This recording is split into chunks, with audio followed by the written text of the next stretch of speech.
Welcome to the Bearded Sharpener. Today is part 2 in a series on making a leather sheath for the Leatherman art. See, we've already got it formed up.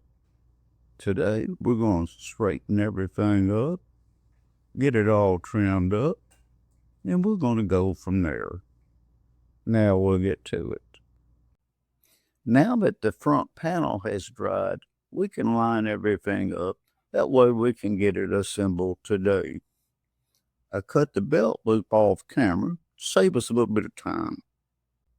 Now we can get the belt loop in the proper position on the back of the sheath.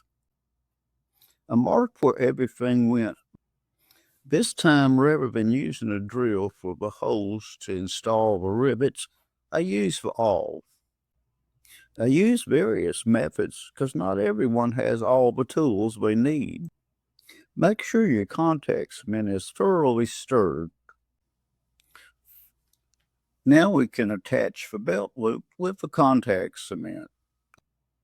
I always apply 2 applications and let it sit in between for about 15 to 20 minutes. Give it enough time where it does not stick to your fingers in between applications. Make sure it is spread evenly. It doesn't hurt to check yourself to make sure you're not putting the contact cement where your belt goes. You want to take into consideration the thickness of the belt as well. Make sure you apply the contact cement to both pieces of leather.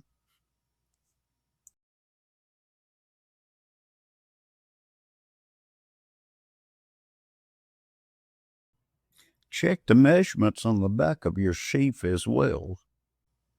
Now that it's set up, we can apply the second application.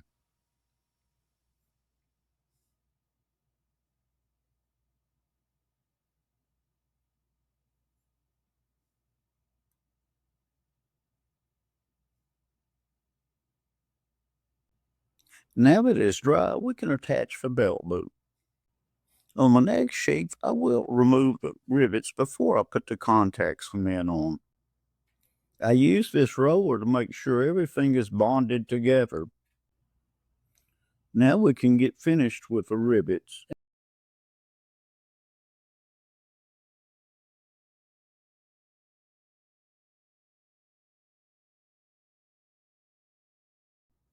Cut off excess. Now we can round the rivets so we don't have sharp edges.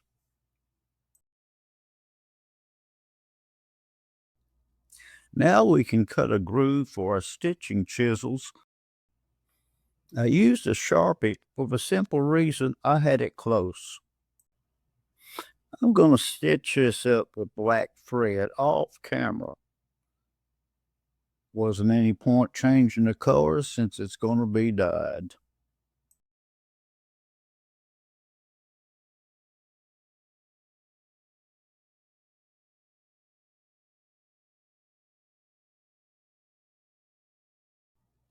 Now with that finished, we can go ahead and apply the contact cement.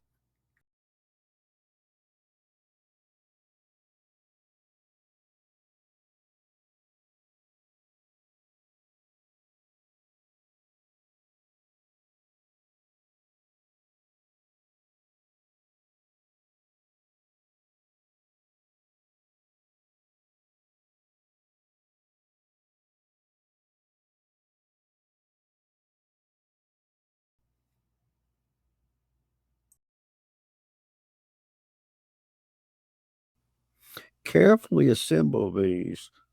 Take it slow, make sure it's where it should be. Test the fit with the Leatherman. Just a little tweak in there. Now we can use the roller to make sure everything is bonded.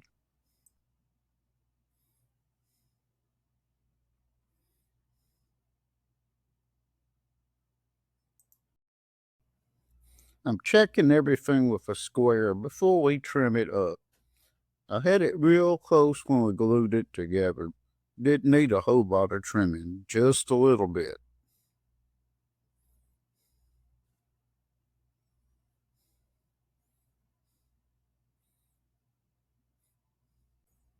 I like to check everything as I go. Make sure it's going as it should.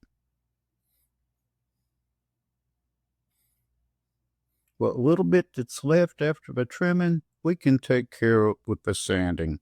That will be in part 3 of the series. Just doing a little final trimming. I'm marking a radius for the flap. I wanted it rounded. This battery puck was the perfect size to give me the radius I needed.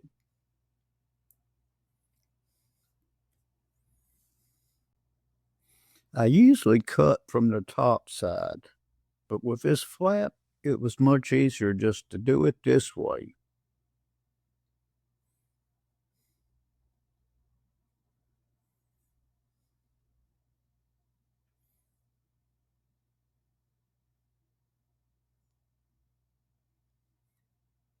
Just a little extra trimming.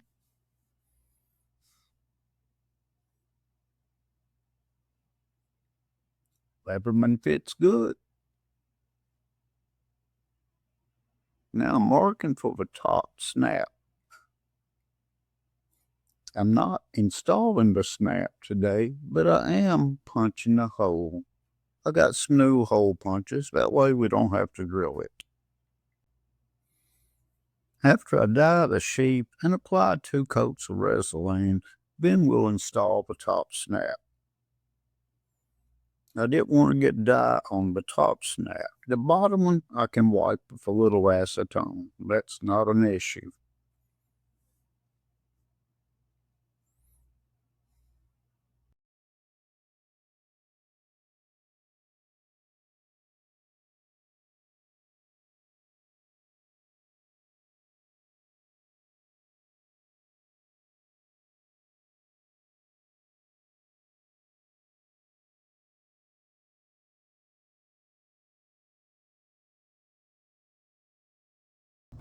I use this little top for my medicine bottle to gauge my radius for the bottom. I marked it in with a pencil off camera. This will be the conclusion of part 2 on making this sheath.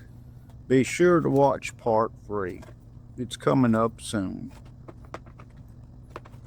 Just a reminder for the viewers, like and subscribe to this channel. Hit the notification bell. You'll stay up to date on all the latest content from the Bearded Sharpener, bringing great reviews on great products. Till then, have a good day.